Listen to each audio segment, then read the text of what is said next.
अब आप चुप रहेंगे सभी। हमारा विषय है जिले के तहसीलदार महोदय द्वारा जारी भूमि नीलामी प्रतिक्रिया के विरोध में।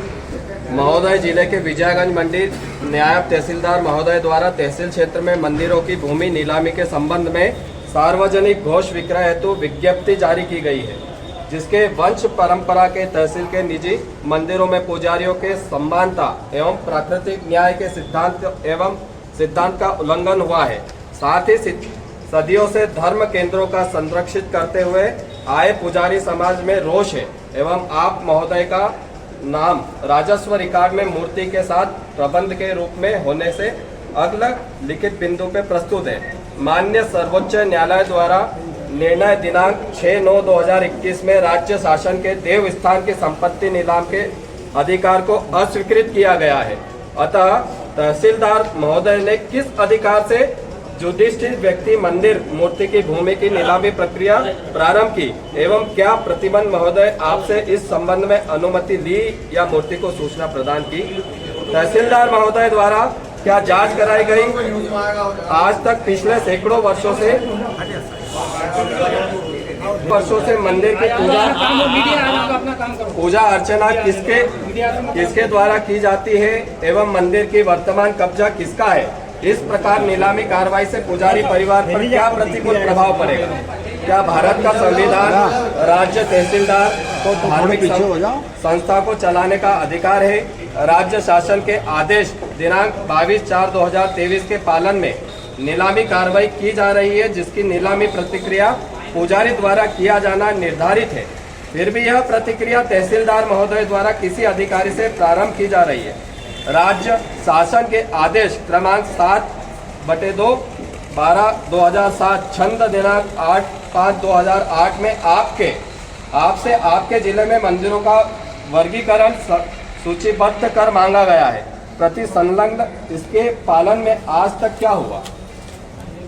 राज्य शासन द्वारा ही पत्र क्रमांक 7/18/8 छंद दिनांक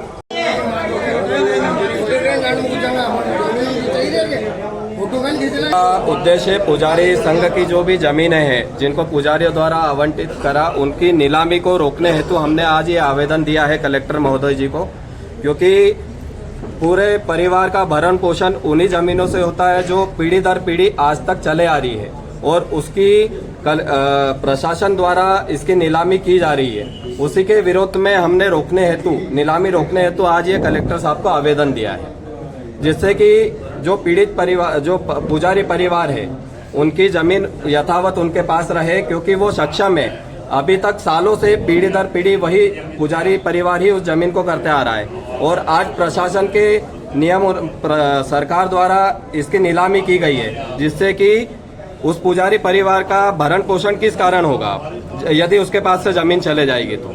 ये देवास जिले में पूरे प्रदेश ये पूरे मध्य प्रदेश का ही ये जिला है और हम हर प्रदेश में आवेदन दे रहे हैं। अच्छा, देवास जिले में कितने लोग हैं यहाँ पर? कितने? देवास जिले में पुजारी परिवार बहुत सारे हैं यहाँ पे और आज यहाँ पे मंदिरों की भूमि चाहिए और कितने 16 मंदिरों की भूमि चयनित की गई है, जिनकी नीलामी के आदेश पुजारी परिवार को उनको दिए जाने हैं। ये रबी फसल कटने के बाद उनकी नीलामी चालू कर दी जाएगी, जिससे कि पुजारी परिवार की जो आर्थिक स्थिति जो निर्भर केवल जमीन पे ही है, वो उसके बाद वो व्यक्ति करेगा क्या?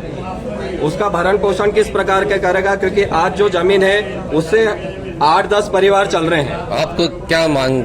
हमारी ये मांग है कि जो जमीन अभी नीलामी है वो नीलामी को रोकते हुए जो पुजारी मंदिर के जो पुजारी है और जो जमीन इनके पास है वो यथावत उनके पास ही रहे और सरकार उस नीलामी को रोके। अगर आपकी ये मांग पूरी नहीं होगी तो अगला कदम क्या? अगला कदम हम उग्र आंदोलन करेंगे। आज हमने कलेक्टर को दिया है, आगे हम सरकार को भी देंगे, प्रदेश सरकार को भी आवेदन देंगे इसमें। अच्छा, आपका नाम बता दीजिए। अजय गिरी गोस्वामी। ठीक।